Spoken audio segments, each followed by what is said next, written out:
Hey guys, in this video I'm going to show you how to extract without WinRAR or 7-zip in Windows 10 or 11 PC. So I'm here right now on my Windows 11, and Windows 11 actually has a built-in feature that you can extract zip files without having that or those third-party applications. So there are two ways that we can do this one. So I have this zip file right here. I can right click and go ahead and click the extract all button right here. The same way I can just click it and then click the extract all button right here, and you're gonna see this one. And when you click the extract, basically you should be able to see these images in a new folder. So there you go.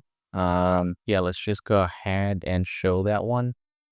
All right, there you go. So yeah, that's one way. Another thing is you can use right click again, right click on your keyboard and then drag it to the new folder, and basically you should be able to see this extract. So click that one, click extract, and when you open that folder, it's going to show the folder again, and inside is the images. So yeah, basically that's how you're going to extract without WinRAR or 7-zip.